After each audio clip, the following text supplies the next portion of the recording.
to me, I don't think I could ever look at my dad as being Teddy Gentry from the group Alabama, because I've never been able to look at him any other way than just dad. Joining us today is Josh Gentry. Josh is the son of Teddy Gentry, one of the founding members of Alabama, and he's also driving the group's Kenworth T680 to mark their 100th anniversary, the company donating and providing that truck to the band while they're on tour for their 2023 tour. And Josh, thanks so much for joining us. I wanted to start all the way back at the beginning with you, though, because as I was kind of listening and reading about your story, it seems like trucking's been in your blood since you were a very, very young kid. In fact, I heard that at the age of 5 years old, you could identify trucks just based on their headlights. It's been almost an addiction. I mean, that it's one that I never really ever put a whole lot of thought into. It just was always a love. It was just something that I always truly loved, going on the road with mom and dad when I was a kid. And even when I wasn't able to go, mom and dad would take the big old shoulder rest camcorder, and they would go out to the truck stops and they'd take videos of trucks driving around the truck stops, and they'd bring me back the VHS tape, and I'd sit and watch it for hours and stuff. So it's just always been something that is, I've just always felt that the Lord put the desire on my heart to have a love for it and an appreciation for it. And that's where it's just always been. It's not just, to me, it's not just the machines themselves. It's the people that I've met through the amazing, incredible industry. Well, and I also heard that it wasn't just you liking to look. I mean, you also like to build them too. You had a pretty big model collection. Heck yes, I did. I had the best. I tell you what, I could fill up the Highway 80 truck stop with all the diecast trucks I had. I had like probably one of the best collections of trucks of anything that you could think of, whether it be diecast, whether it be models, or whatever the case may be. And it actually got to the point that fans of Alabama actually got word that I love trucks. And there was actually a couple of people that actually made me trucks out of wood, and they would send them to dad, and dad would give them to me. So wow, that's really cool, man. It's pretty neat. So yeah, I actually did a story a few months ago about a guy who has a big model collection of semis, and he was telling me just how hard it is to find them nowadays. Like, it's just almost impossible. You can't. And the thing is I was actually talking to my mom. It's funny, like a couple weeks ago, and I said, Mom, where'd all my diecast trucks go? And she goes, I don't know. I'll have to go look for them in the box. I said, Mom, just say you threw them away. I had a baseball card collection that met the same fate. So my mom denied it for years, and she finally owned up to it. So I feel like it was a therapeutic thing for both of us. That's great. So, well, I was also told that when you were growing up, you'd have some breaks from school, and you get to go out on the road with your dad and the band, which number one is pretty damn cool. But the thing that I thought was kind of interesting about it is that I heard your favorite part was actually just being in the truck. Like, well, how it would work is I would schmooze dad over, and I'd be like, Dad, let me go on the road with you. I ain't been out with you in a while. He'd be like, yeah, okay. Well, by the time we got to the first show, I'd be in the truck. So it was just more of like get me there, and then I'm gonna get in the truck. And that's the way that it usually would go, is like they'd have 4 or 5 show run at a time back then, and I'd literally spend from the time the first show to the time we got to the last one in the truck. And then on the last show, of course, I had to get back on the bus to go back home. But that was the way that it usually worked, is dad. It's almost like I think he anticipated, knowing that whenever I went out, I was going to want to be in the truck. So yeah, that's the way that it worked. So you're just up there bugging the driver, asking him what this button does and that, right? Heck yeah. And I've actually got some driver friends of mine that work for Alabama, and they've told me some stories of things that I said when I was a kid, and I don't remember them. Like, I went into a truck stop one time and got a Mountain Dew, and I turned to the driver. I might have been 8 years old, 8, 9 years old. And I got a Mountain Dew. And he said that he tells me this story all the time. He said, you walked out of that truck stop and he said, you had a Mountain Dew. And he said, you came and got in the truck. And he said, you looked at me and said, you know why I get Mountain Dew? And Griff said he looked at me and said, no, why? He said, because it jacks me up. You knew early on. Well, being up there in that camp, like, how did that kind of shape your desire to drive, later in life?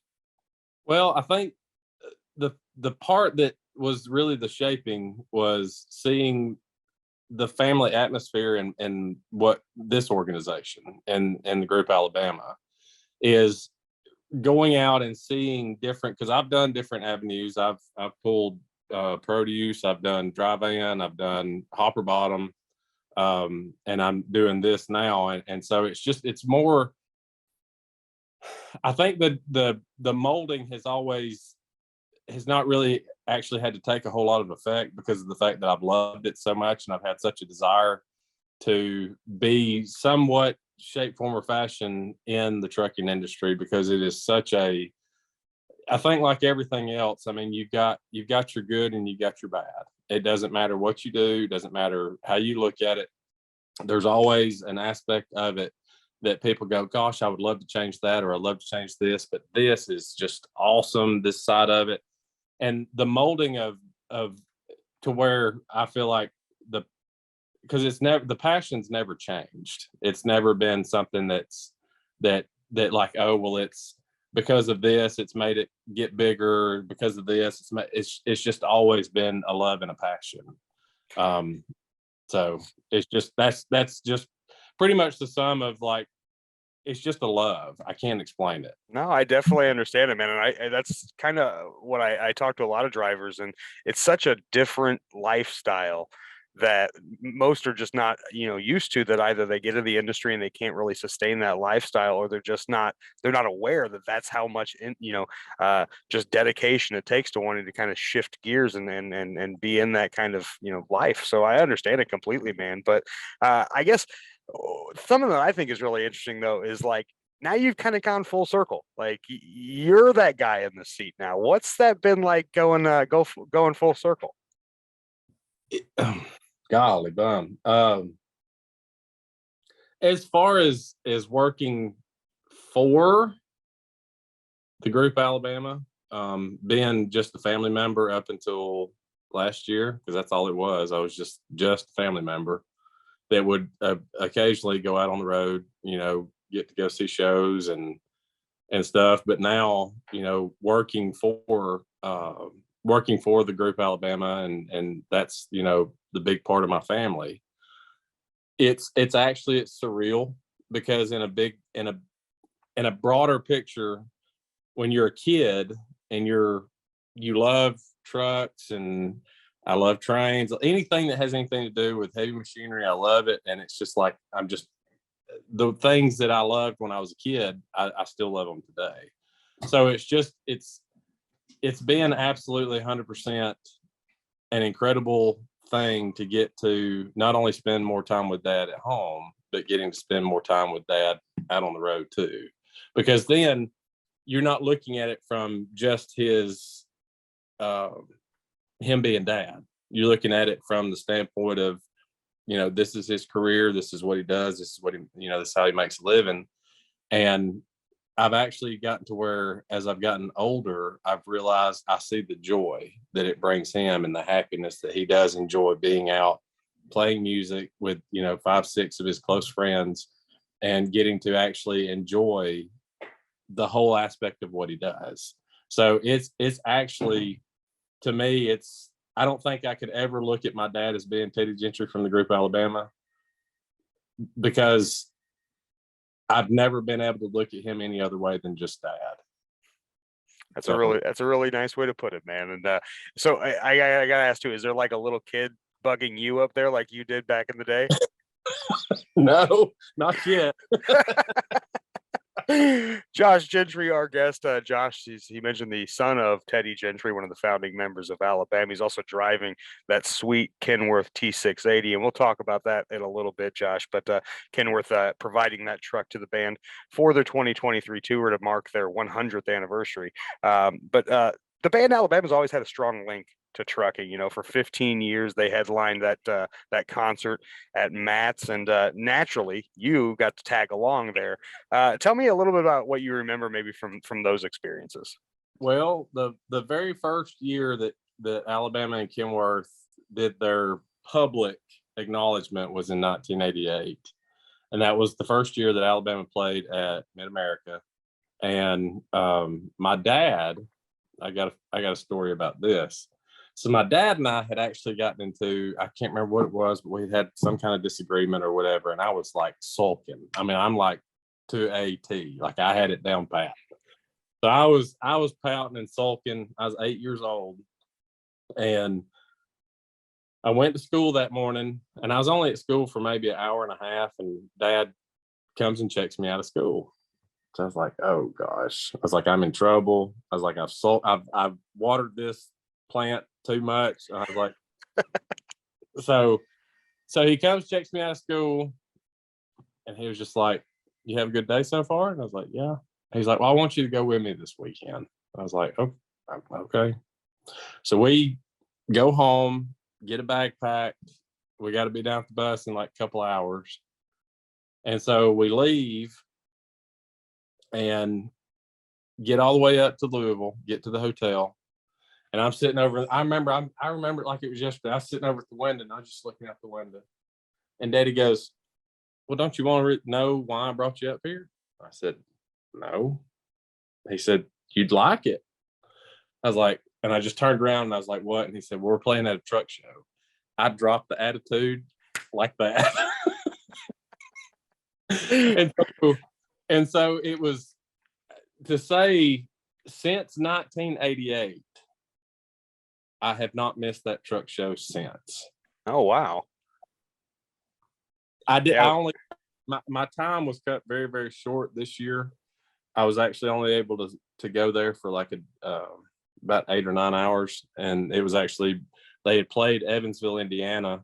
And then we had to be, that was on Thursday. They played Thursday night of the truck show this year. And then, so I had Friday off, but I had to be in Atlanta on Saturday. So I only got to go there. But anyway, I have not missed that show since. So total kid in a candy store moment for you, huh? Every time I go up there. Yes. It's nice to recapture a little bit of that, huh?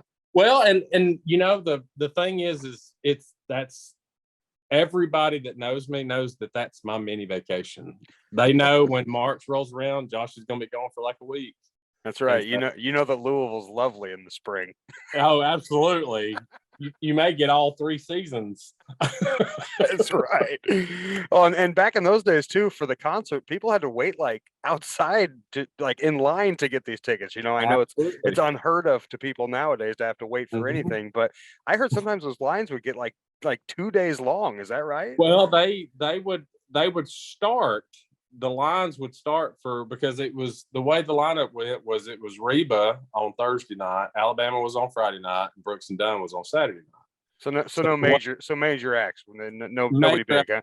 And they not small back in those days, but they had a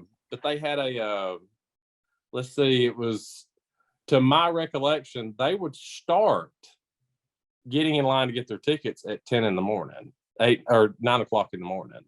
And they would, I think, because Reba, I think, had a big turnout too, and Brooks and Dunn did too. They all 3 did. But I remember being at the truck show and going in, and like they would have, back then Alabama, I think, they have 4 trucks, 1 carrying merch, or it was 3 trucks, 1 carrying, I can't remember. I think it was 4 total. And by the time they all got in and got unloaded and started getting everything set up and stuff, like there was already like huge line out front. So yeah, it was.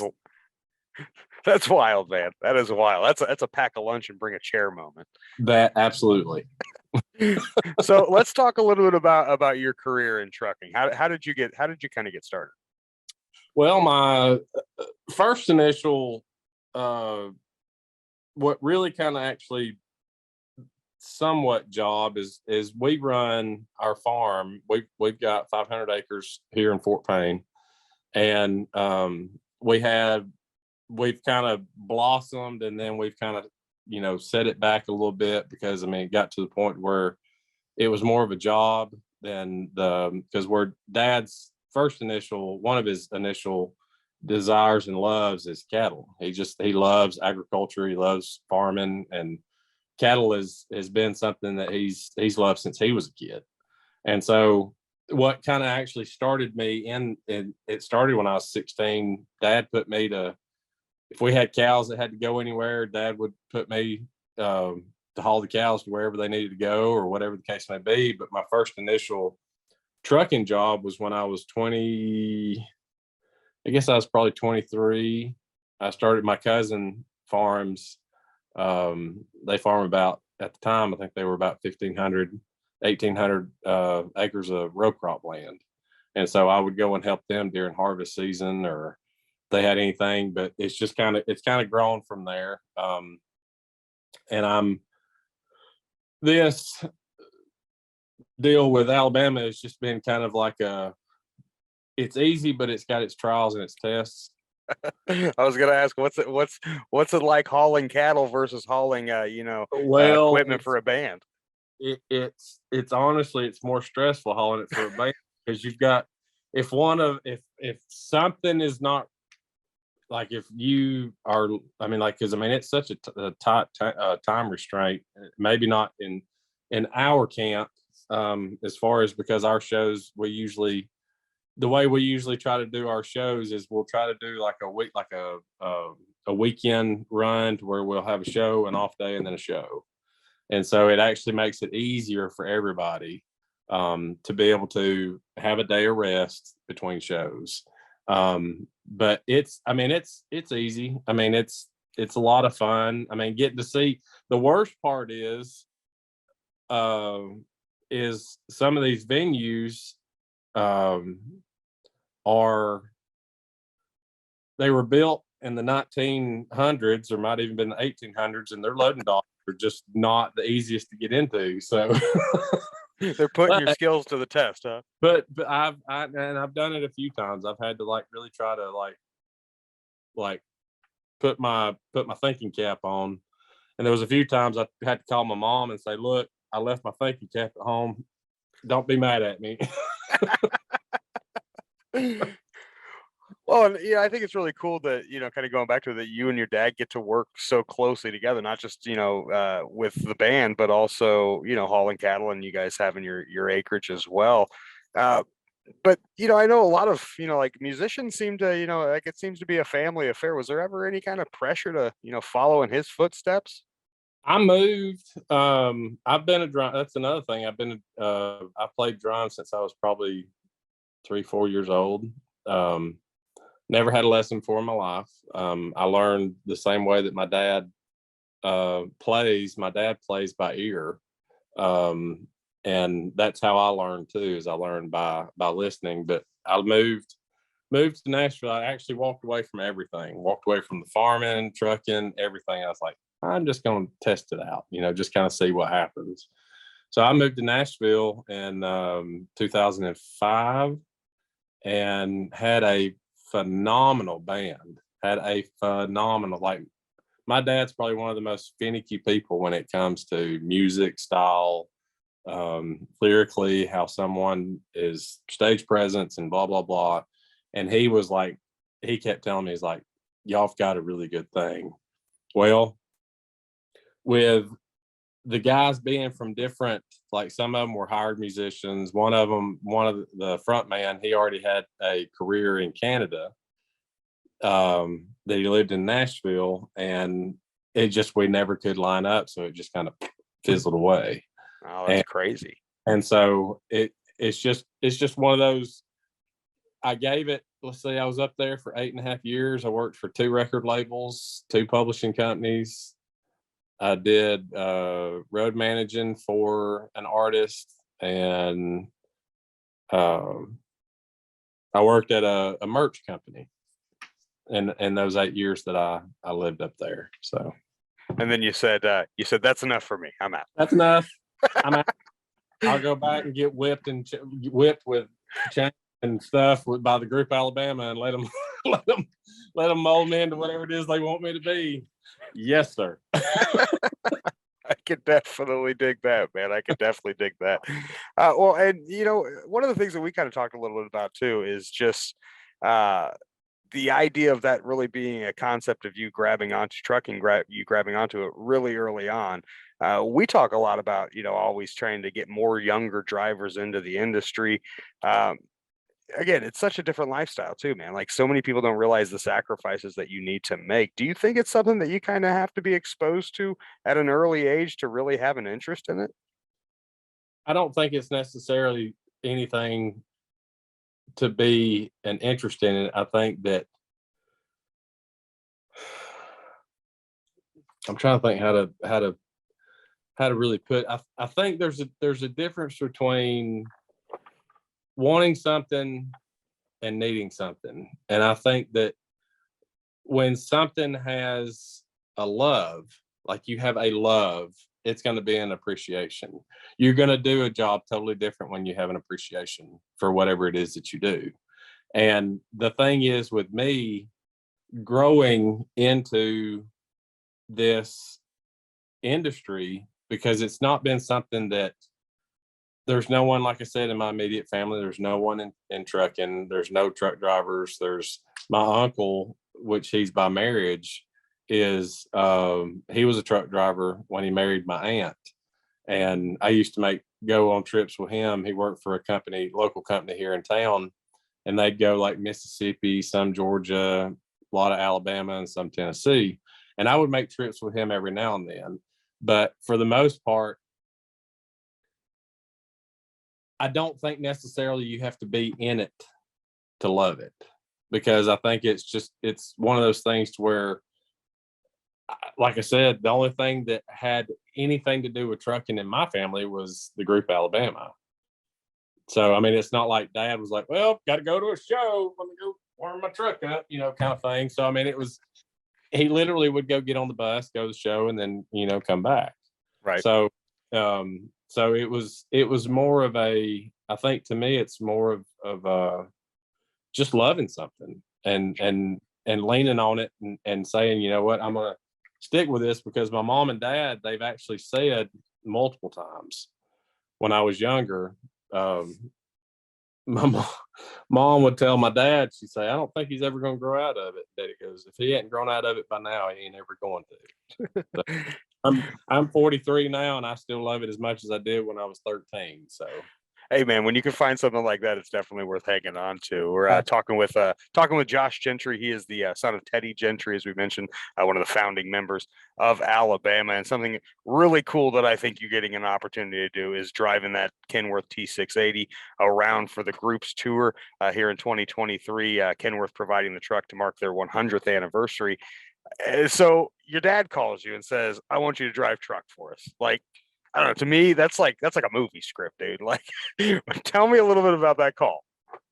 well, that was one that I literally, if I could have arm wrestled him through the phone, I would have in a heartbeat, because he called me and he knew, because one of the biggest things, and I'll say this and I'll go into that, but one of the biggest things with me is growing up is I hated taking tests. Hated. Like, we get test anxiety. You could tell me a 1-sentence test, and I would have to study that test. You say, Josh, I'm giving you a test on it Friday, and by the time I sat down to take that test, I forget everything I just read.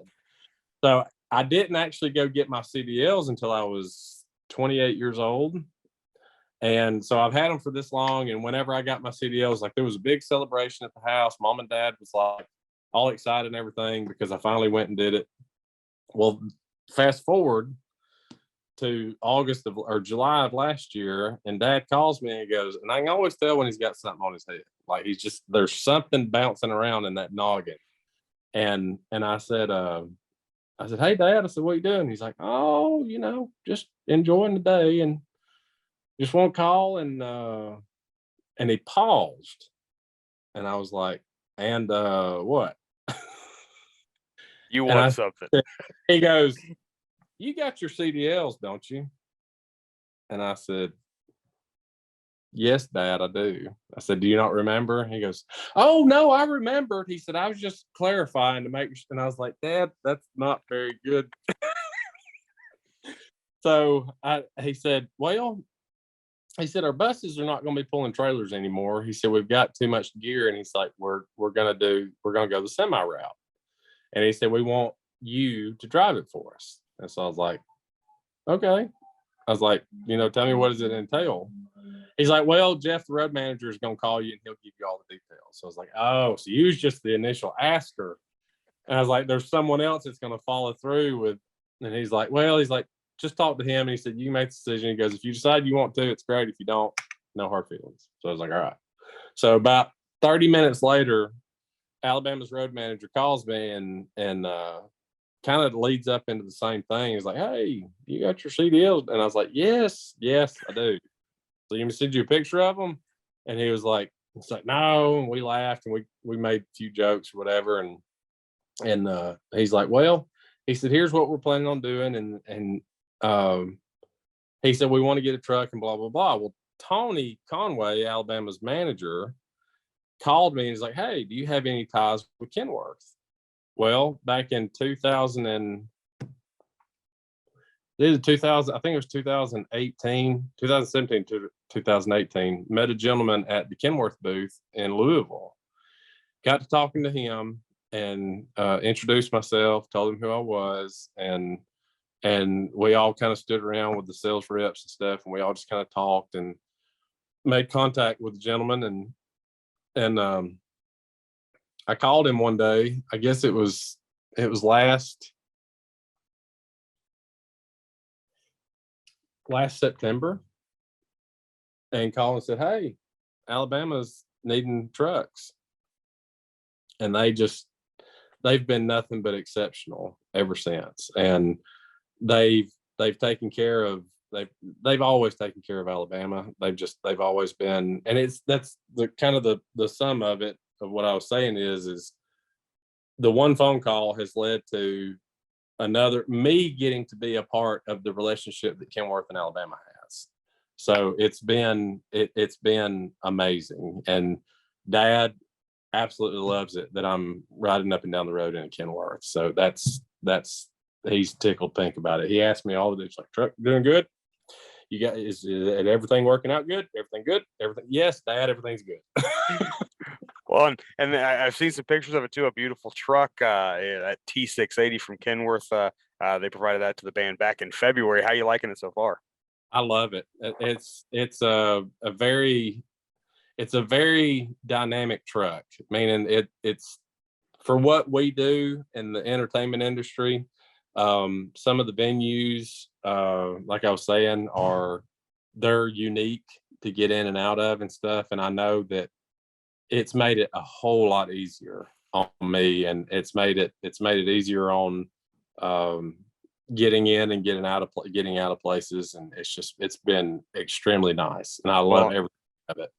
Well, and I know you've been spending plenty of time, as I mentioned earlier. You sent me your schedule when we were trying to put this whole thing together, and I'm like, dude, this is crazy hectic. Like, I've got 3 kids. I thought my life was busy, but you are hoofing it out there, brother. So I definitely appreciate it. The last one I've got for you, and I have to know, what's your favorite Alabama song? Down on Longboat Key. Really? See, I assumed it was going to be Roll On 18 Wheeler, but I don't know. Nope. My favorite song, and it wasn't even released as a single, is it's a song that they had on the 40-Hour Week album. And it's the reason why I love it so much is because their harmonies are they have a lot of songs that you can hear their harmonies that are but for some reason on that one song, it just, oh my gosh, it's awesome. It's so awesome. My second favorite is Roll On. See, I knew it. I got you there. He's Josh Gentry. Josh is the son of Teddy Gentry, but more importantly, he's the guy hauling all the equipment around for him this year on their tour in that Kenworth T680 that Kenworth's giving you guys for the tour this year and to mark their 100th anniversary. I know you got a little break this week, so enjoy your downtime. Appreciate you taking some time for us today, Josh, and keep on trucking out there, man. Yes, sir. It's been a pleasure.